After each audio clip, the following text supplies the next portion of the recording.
Hello बच्चों, कैसे आप लोग। आज हम लोग एक नया चैप्टर को पढ़ने वाले हैं, क्लास 6 का 12th चैप्टर बहुभुज को पढ़ने वाले हैं। ठीक है, इसके बारे में हम लोग सबसे पहले जानेंगे कि बहुभुज होता क्या है। इसका एकदम बेसिक चीज से हम लोग पढ़ने वाले, ताकि ये चैप्टर हम लोग को अच्छे से समझ में आए।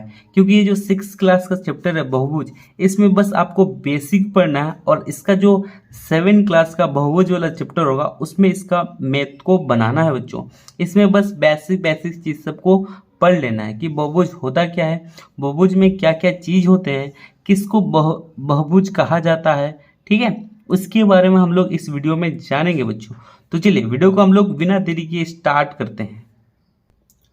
तो देखिए बच्चों, क्लास 6 जेसीईआरटी बुक चैप्टर 12 प्रश्नावली 12.1 इंट्रोडक्शन यानी कि परिचय देखने वाले हैं। तो सबसे पहले देखिए बहुभुज। ठीक है, किसको पढ़ने वाले हैं, बहुभुज को पढ़ने वाले हैं। पॉलीगॉन्स, ठीक है, 3 या 3 से अधिक भुजाएं। ठीक है, यहाँ पर देखिए 2 को डेफिनेशन दिया हुआ है, 3 या 3 से अधिक भुजाएं, इसका मतलब हम समझाएंगे। ठीक है, इसको भी अपनी कॉपी में आप लिख लीजिए। और यहाँ पर दिया हुआ है एक आकृति जो सरल बंद आकृति हो। ठीक है, एक ऐसी आकृति जो सरल बंद आकृति हो और केवल रेखाखंडों से बनी हो, उसे क्या कहते हैं, बहुभुज कहते हैं, यानी कि बहुभुज कहलाती है बच्चों। ठीक है, यहाँ पर देखिए सबसे पहले समझना है रेखाखंड। ठीक है, रेखाखंड किसको कहते हैं हम लोग नेक्स्ट वीडियो में पढ़ते आ रहे हैं। जैसे इस बिंदु से लेकर इस बिंदु के बीच की दूरी, यानी कि इस लकीर को हम लोग क्या कहेंगे, रेखाखंड कहेंगे बच्चों। ठीक है, तो यहाँ पर देखिए रेखाखंड बना हुआ है। ठीक है, 3 या 3 से अधिक भुजाएं, देखिए 1 2 3 भुजा है, यानी कि बंद आकृति वाला जितना भी पिक्चर होगा, ठीक है, जितना भी हम लोग का आकृति होगा बंद आकृति वाला, उसको हम लोग क्या कहेंगे, बहुभुज कहेंगे। ठीक है, यानी कि एक से ज्यादा भुजा से क्या होगा, बना होगा। यानी कि देखिए 3 या 3 से अधिक भुजाओं से जो हम लोग का आकृति बना होगा उसको हम लोग क्या कहेंगे, बहुभुज कहेंगे। जैसे देखिए ये एक भुजा, ये दूसरा भुजा और ये तीसरा भुजा, यानी कि 3 भुजा से बना है, तो इसको क्या कहेंगे, एक बहुभुज कहेंगे। अब देखिए यहाँ पर कितना को भुजा का यूज किया गया, ये पहला भुजा, ये दूसरा भुजा, ये तीसरा भुजा और ये चौथा भुजा। ठीक है, इसको हम लोग क्या कहते हैं, साइड भी कहते हैं इंग्लिश में। ठीक है, तो इसको भी हम लोग बहुभुज कहेंगे। और फिर देखिए 1 2 3 4 5, यहाँ पर 5 भुजा का यूज हो रहा है, तो इसको भी हम लोग कहेंगे बहुभुज। समझ में आया, समझ में आया। ठीक है, तो ये सबको हम लोग क्या कहेंगे बच्चों, बहुभुज कहेंगे। ये बहुभुज के एग्जाम्पल है, यानी कि इसका जो नाम होता है त्रिभुज होता है, चतुर्भुज होता है और पंचभुज होता है। ठीक है, लेकिन ये बहुभुज के कैटेगरी में आते हैं। अब इसके बाद देखिए, अब हम लोग इस तरह से चित्र को बनाए। ठीक है, क्या किए हैं, यहाँ पर देखिए इसको खुला छोड़ दिए हैं। क्या इसको हम लोग बहुभुज कहेंगे, नहीं, इसको हम लोग बहुभुज नहीं कहेंगे, क्योंकि यहाँ पर देखिए यहाँ पर बोला गया था बंद आकृति वाला। क्या ये बंद आकृति है, नहीं है ना, तो यह तो बहुभुज नहीं होगा। अब दूसरा देखिए, चतुर्भुज को हम लोग बनाए थे, क्या ये हम लोग का जो चतुर्भुज है ये क्या बहुभुज है, नहीं है, क्योंकि ये बंद आकृति वाला नहीं है। ठीक है, 3 को से तो ज्यादा भुजा है, 1 2 3, ठीक है, 3 को भुजा है, लेकिन ये बंद आकृति वाला नहीं है, इसलिए इसको हम लोग बहुभुज नहीं कहेंगे बच्चों। ये वाला भी हम लोग का बहुभुज नहीं होगा। इसमें ध्यान दीजिए कि बंद आकृति वाला को ही बहुभुज कहेंगे। जैसे ये देखिए बंद आकृति वाला, समझ में आया, समझ में आ गया। चलिए अब देखिए 1 नंबर भुजाएं यानी कि साइड्स। ठीक है, इसके बारे में जानेंगे। बहुभुज को बनाने वाले रेखाखंड उनकी उसकी भुजाएं कहलाती हैं। तो सबसे पहले हम लोग भुजा की बात करते हैं। तो देखिए इसको हम लोग भुजा कहते हैं, ये जो लकीर बना हुआ है, ठीक है, और ये वाला भुजा, ठीक है, ये वाला भुजा। यहाँ पर देखिए ये जो हम लोग का रेखाखंड बना हुआ है इस तरह से, इसको हम लोग क्या कहेंगे, भुजा कहेंगे। अगर हम लोग इस त्रिभुज में भुजा निकालें तो कैसे निकालेंगे, सबसे पहले इक्वल टू दीजिए। ठीक है, तो यहाँ पर ये एक भुजा ए से लेकर बी तक जुड़ा है, यानी कि ए बी एक भुजा हुआ, तो यहाँ पर लिखेंगे ए बी एक भुजा है। फिर देखिए बी से लेकर सी तक जुड़ा हुआ है, यानी कि बी सी एक भुजा होगा, तो बी सी एक भुजा है। और देखिए ए सी, ए और सी जुड़ा हुआ है एक दूसरे से, तो यहाँ पर ए सी एक भुजा होगा, यानी कि 1 2 3 भुजा हुआ। समझ में आया भुजा कैसे निकलेगा। अब देखिए यहाँ पर हम लोग भुजा काउंट करते हैं, ये ए से लेकर बी जुड़ा हुआ है, यानी कि ए बी एक भुजा हो जाएगा, बी से लेकर सी, बी सी एक भुजा, सी से लेकर डी, सी डी एक भुजा, और डी से लेकर ए, डी और ए एक भुजा। समझ में आया, यहाँ पर 4 को भुजा मिला। अब देखिए हम लोग चलते हैं पंचभुज में। अब इसमें कितना भुजा, ए से लेकर बी जुड़ा हुआ है, ठीक है, तो ए बी एक भुजा हो गया, पी से लेकर सी, बी सी एक भुजा, सी से लेकर डी, सी डी एक भुजा, और डी से लेकर ई, डी ई एक भुजा, और ई से लेकर ए, ई ए एक भुजा। यानी कि 1 2 3 4 5। समझ में आया, कितना को भुजा हुआ, 5, यहाँ पर 4 और यहाँ पर 3। किस तरह से भुजा निकालेंगे, समझ में आया। किसको हम लोग भुजा कहेंगे, ये जो लकीर है इसको हम लोग क्या कहते हैं, भुजा कहते हैं बच्चों, ठीक है, समझ में आया। अब देखिए शिष्ट, जिसको हम लोग इंग्लिश में वर्टेक्स बोलते हैं, बहुभुज की 2 भुजाएं जिस बिंदु पर मिलती है उस बिंदु को बहुभुज का शीर्ष कहते हैं, ठीक है। यहाँ पर एग्जाम्पल में हम आपको दिखाने वाले हैं, ठीक है। ये 2 को भुजाएं, ये वाला एक भुजा है और इधर से एक भुजा टानेंगे और यहाँ पर मिल रहा है, ठीक है। जिस जगह मिलेगा इसको हम लोग क्या कहेंगे, शीर्ष कहेंगे बच्चों, ठीक है, समझ में आया। ये एक भुजा को, इस भुजा को लिए और इस भुजा को लिए और दोनों को मिला दिए, तो ये जो हम लोग का पॉइंट बना, बिंदु जहाँ पर मिला, इसी को हम लोग क्या कहेंगे, शीर्ष कहेंगे। तो यहाँ पर देखिए कितना जगह शीर्ष मिले रहेगा। ये वाला लकीर यहाँ पर मिला, यहाँ पर भी एक शीर्ष बना, फिर यहाँ भी शीर्ष बनेगा, फिर यहाँ पर भी शीर्ष बनेगा, ठीक है। तो यहाँ पर अगर हम शीर्ष का बात करें तो कितना को शीर्ष है, बिंदु ए, ठीक है, यानी कि ए शीर्ष है, फिर यहाँ बी शीर्ष है और यहाँ सी शीर्ष है। समझ में आ रहा है। और यहाँ पर देखिए चतुर्भुज में कितना को शीर्ष होगा, 1 2 3 4, 4 को होगा। पंचभुज में 1 2 3 4 5। समझ में आ रहा है। जहाँ जहाँ 2 को भुजा का मेल होगा वहाँ शीर्ष बनेगा, ठीक है। जैसे देखिए यहाँ पर ये वाला भुजा यहाँ पर मिल रहा है और ये वाला भुजा यहाँ पर मिल रहा है, यानी कि यहाँ पर एक बिंदु बन रहा है, तो ये एक शीर्ष होगा हम लोग, ठीक है, समझ में आया। अब इसके बाद हम लोग पढ़ेंगे बहुभुज के विकर्ण, ठीक है। क्या पढ़ेंगे बच्चों, तीसरा नंबर में बहुभुज के विकर्ण। इसको अच्छे से समझिएगा कि बहुभुज में विकर्ण कैसे बनाते हैं, किस तरह के विकर्ण होते हैं, ठीक है। चलिए तो देखिए बच्चों, अब बहुभुज के विकर्ण को समझने के लिए हम लोग को आसन शीर्ष या तो संगत, ठीक है, यहाँ पर आसन नहीं, यहाँ पर लिख दीजिए संगत, ठीक है, संगत, ठीक है, संगत शीर्ष। किसके बारे में जानेंगे, संगत शीर्ष के बारे में जानेंगे। तो सबसे पहले देखिए यहाँ पर संगत शीर्ष होगा कैसे, ठीक है। अगर हम लोग ए को अगर शीर्ष माने, ठीक है, ए को शीर्ष माने तो ए के साथ कौन जुड़ा है, बी जुड़ा है और सी जुड़ा है, ठीक है, यानी कि ए का संगत बी और सी हो जाएगा। यहाँ तक समझ में आया, ठीक है। अब यहाँ पर ये तो समझ में आया। अब देखिए डी, ठीक है, डी के साथ कौन जुड़ा है, सी जुड़ा है और ए जुड़ा है, तो ये डी का संगत क्या होगा, ए और सी हो जाएगा, ठीक है। अगर हम लोग यहाँ पर सी लेते हैं तो सी का संगत क्या हो जाएगा, डी और बी हो जाएगा, ठीक है। अगर हम लोग यहाँ पर बी लेते हैं तो इससे कौन कौन जुड़ा है, कौन सा लाइन जुड़ा है, ये वाला भुजा जुड़ा है, तो सी इसका संगत और ए इसका संगत हो जाएगा। समझ में आ रहा है किस तरह से संगत हो रहा है, ठीक है।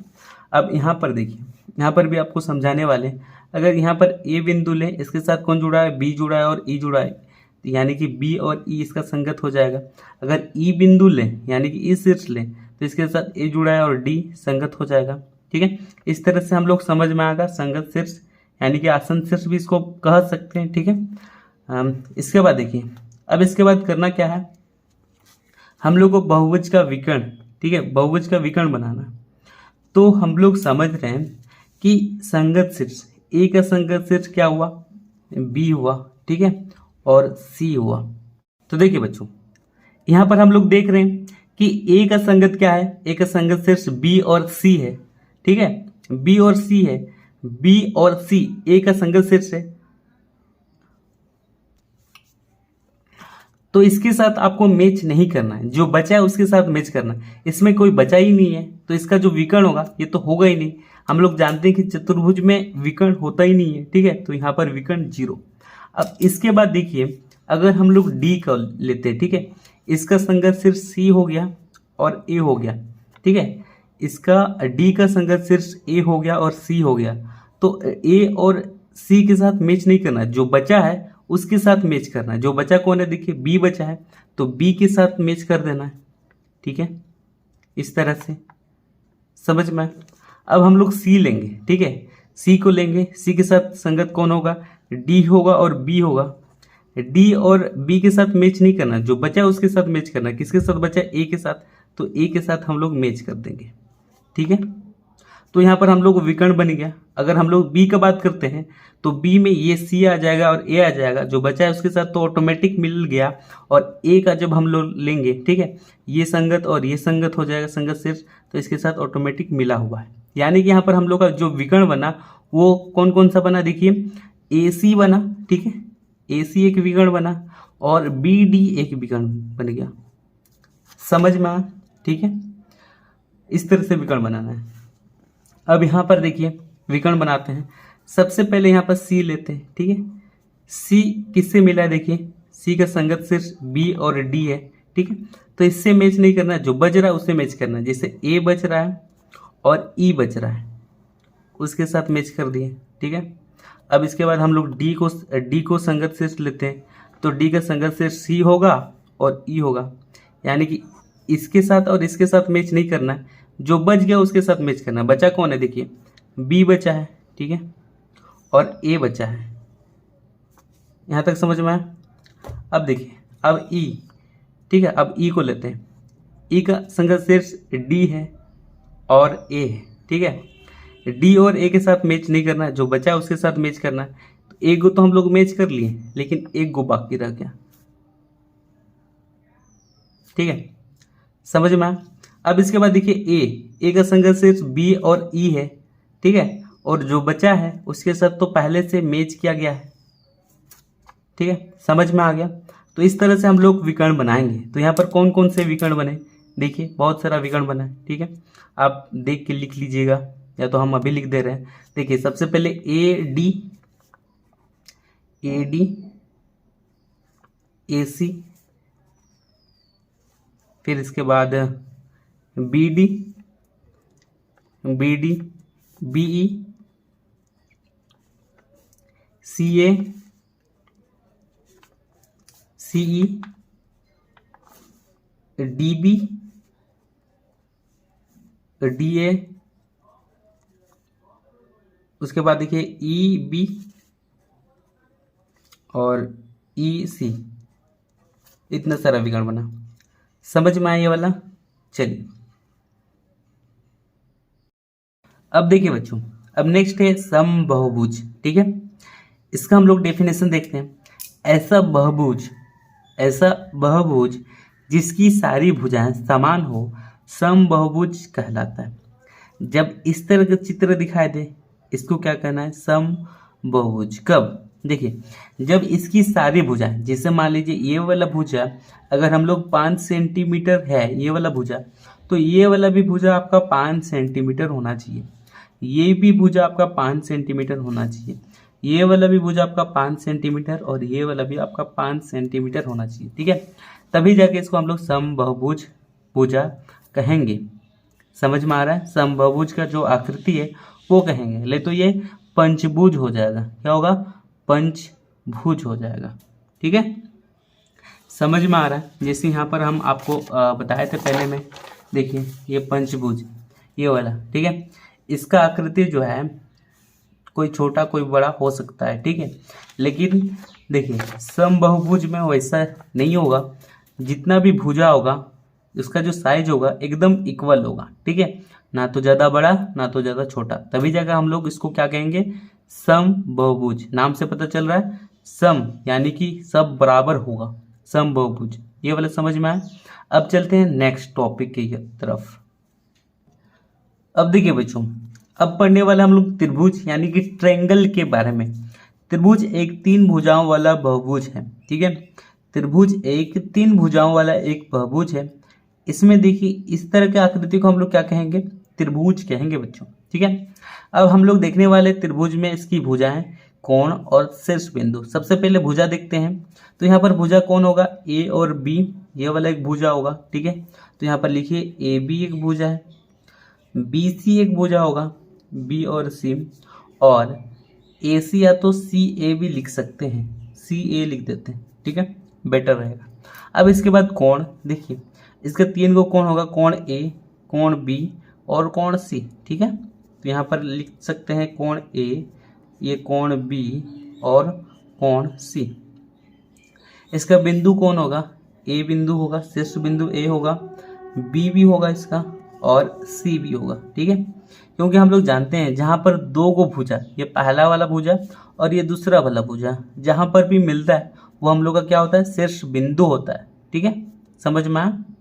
अब हम लोग चलेंगे त्रिभुजों का वर्गीकरण, ठीक है, कितने प्रकार के त्रिभुज होते हैं, क्लासिफिकेशन ऑफ ट्रायंगल्स। देखिए न्यून कोण सबसे फर्स्ट है, ठीक है, यानी कि न्यून कोण त्रिभुज, एक्यूट एंगल ट्रायंगल, इसको इंग्लिश में कहते हैं। इसका डेफिनेशन देखिए, यदि त्रिभुज का प्रत्येक कोण होना चाहिए, यहाँ प्रत्येक कोण 90 डिग्री से कम हो तो वह न्यून कोण त्रिभुज कहलाता है, ठीक है, इसको समझिए।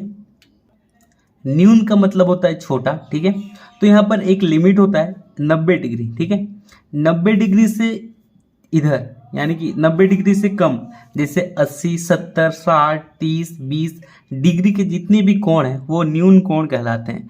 जैसे देखिए अगर हम लोग यहाँ पर एक चित्र बनाए ABC बोल के, अगर हम लोग प्रकार की मदद से यहाँ कर मापते हैं, ठीक है, तो ये जो हम लोग का ये जो कोण बना है C कोण, ये 55 डिग्री का बना, ठीक है, और ये B कोण 60 डिग्री का बना और ये जो A कोण 50 डिग्री का बना, यानी कि ये 90 से कम डिग्री का बन रहे हैं, 50 बन रहा है, 60 बन रहा है, 55 बन रहा है। तो इस तरह के हम लोग को जो कोण है उसको हम लोग क्या कहेंगे, न्यून कोण कहेंगे बच्चों, ठीक है, समझ में आया। 90 से कम वाले डिग्री के कोण, जैसे यहाँ पर देखिए Q45, ये 30 डिग्री का बना, ठीक है, तो इसको भी हम लोग क्या नाम देंगे, न्यून कोण त्रिभुज है। इसको भी हम लोग क्या कहेंगे, 80, 60, फिर यहाँ पर 89, तो ये भी हम लोग का हो जाएगा न्यून कोण त्रिभुज है, समझ में आया। ये एग्जाम्पल था, ठीक है। अब इसके बाद हम लोग न्यून कोण त्रिभुज के बाद आगे जो हम लोग पढ़ने वाले हैं समकोण त्रिभुज, ठीक है, जिसको हम लोग इंग्लिश में राइट एंगल ट्रायंगल भी कहते हैं। तो इसका देखिए इसका डेफिनेशन, यदि त्रिभुज का कोई एक कोण 90 डिग्री हो तो वह समकोण त्रिभुज कहलाता है। यहाँ पर शर्त है कि एक भी कोण, ठीक है, एक भी कोण कितना होना चाहिए, 90 डिग्री का होना चाहिए। कितना होना चाहिए, 90 डिग्री का होना चाहिए, ठीक है। तो देखिए जो 90 डिग्री का एक भी कोण 90 डिग्री का होगा वो समकोण होगा, ठीक है, चाहे ये 40 हो ये 50 हो, इससे कोई फर्क नहीं पड़ता है। एक कोण हम लोग का 90 डिग्री का होना चाहिए, चाहे इधर हो चाहे इधर हो चाहे इस तरह हो, समझ में आया। एक कोण हम लोग का 90 डिग्री का होना चाहिए, तो उसको हम लोग क्या कहेंगे, समकोण त्रिभुज कहेंगे बच्चों। इसका लिख लीजिए अपने कॉपी में और इसको उदाहरण में भी आप लिख सकते हैं। अब नेक्स्ट देखिए बच्चों, तीसरा नंबर, अधिक कोण त्रिभुज, ऑब्स्ट्यूज एंगल ट्रायंगल। यदि त्रिभुज का कोई एक कोण 90 डिग्री से अधिक हो तो वह त्रिभुज अधिक कोण त्रिभुज कहलाता है, ठीक है। 90 डिग्री से अधिक यानी कि 90 डिग्री से अधिक एक भी कोण है, ठीक है, कोई भी कोण 90 डिग्री से अधिक हो, ठीक है, कोई एक भी कोण, जैसे यहाँ पर देखिए 140 डिग्री का ये आपका क्या हो जाएगा, अधिक कोण, और ये 120 डिग्री का ये अधिक कोण। आप यहाँ पर अंतर देखिए कि अधिक कोण, समकोण और न्यून कोण में कोणों का जो आकृति है वो कोण के हिसाब से बदलेगा। जैसे अधिक कोण का आकृति इस तरह का बनेगा, ठीक है, देखिए पता चल जा रहा है। अब समकोण का आकृति इस तरह से बनेगा, ठीक है, और न्यून कोण का आपको दिखा चुके हैं उस तरह से बनेगा, ठीक है, समझ में आ रहा है। जो 90 डिग्री से अधिक, 90 डिग्री से अधिक, जैसे 100 डिग्री, ठीक है, 95 डिग्री, 91 डिग्री, ये क्या हो जाएगा, ये भी हम लोग का अधिक कोण होगा बच्चों, ठीक है, समझ में आया। उसके बाद हम लोग को देखना है भुजाओं के आधार पर त्रिभुजों का वर्गीकरण, ठीक है, भुजाओं के आधार पर। सबसे पहले विषम बाहु त्रिभुज, ठीक है, इसका डेफिनेशन देख लेते हैं। एक त्रिभुज जिसकी तीनों भुजाएं अलग अलग माप की हो विषम बाहु त्रिभुज कहलाता है, ठीक है। इसमें भुजा का बात क्या जा रहा है, देखिए ये फर्स्ट भुजा, ठीक है, ये दूसरा भुजा और ये तीसरा भुजा, ठीक है, ठीक है। एक भुजा की जो लंबाई है वो 4 सेंटीमीटर है, दूसरा भुजा की लंबाई 3 सेंटीमीटर और तीसरे भुजा की लंबाई 5 सेंटीमीटर है। अगर इस तरह का अगर आपको त्रिभुज दिखता है तो उसको क्या बोलना है, वो विषम बाहु त्रिभुज है, यानी कि इसका जो सब भुजा है अलग अलग है, ठीक है, अलग अलग साइज का है। ये 4 सेंटीमीटर है, ये 3 सेंटीमीटर या 5 सेंटीमीटर, इस तरह की आकृति को आप जब भी देखेंगे इसको आप क्या कहेंगे, ये विषम बाहु त्रिभुज है, ठीक है, क्योंकि इसका जो सब भुजा है वो अलग अलग साइज का है। ये 4 सेंटीमीटर, ये 5, ये 3 सेंटीमीटर। समझ में आया, दिमाग में घुसा। चलिए अब चलते हैं दूसरे नंबर की तरफ। इसको हम लोग समद्विबाहु त्रिभुज कहेंगे बच्चों, ठीक है। यहाँ पर बोला गया है एक त्रिभुज जिसकी दो भुजाएं समान माप की हो समद्विबाहु त्रिभुज कहते हैं, समद्विबाहु त्रिभुज कहलाता है, ठीक है। यहाँ पर शर्त है कि दो जो भुजा है वो क्या होना चाहिए, समान होना चाहिए, ठीक है। जैसे यहाँ पर देखिए ये वाला भुजा, ठीक है, और ये वाला भुजा एक दूसरे के समान है, ठीक है। ये 5 सेंटीमीटर है, ये भी 5 सेंटीमीटर है और ये 3 सेंटीमीटर है। तो इस तरह के भुजा को हम लोग क्या कहेंगे, समद्विबाहु त्रिभुज। समझ में आया, ठीक है। जिसका दो वो भुजा क्या होगा, इक्वल होगा, और एक भुजा इक्वल नहीं होगा तो उसको हम लोग समद्विबाहु त्रिभुज कहेंगे। चलिए अब चलते हैं नेक्स्ट, यानी कि हम लोग का जो लास्ट है समबाहु त्रिभुज, ठीक है। ये देखिए एक त्रिभुज जिसकी तीनों भुजाएं समान माप की हो समबाहु त्रिभुज कहलाती है, ठीक है। एकदम सिंपल सी बात है। यहाँ पर जो जितने भी भुजाएं हैं, ठीक है, जितने भी भुजाएं हैं उसकी जो साइज है वो एकदम सेम होगा। यहाँ 5 सेंटीमीटर है तो यह भी 5 सेंटीमीटर, यहाँ भी 5 सेंटीमीटर, यहाँ 2 सेंटीमीटर है तो यहाँ भी 2 सेंटीमीटर, यहाँ भी 2 सेंटीमीटर, एकदम इक्वल होगा, तभी जाके हम लोग समबाहु त्रिभुज कह सकते हैं, या अन्यथा नहीं कह सकते। समझ में आया। अगर कहीं पर भी आपको डाउट लगता है तो कमेंट बॉक्स में ज़रूर लिखिए। मिलते हैं नेक्स्ट वीडियो में, आज के लिए बस इतना ही।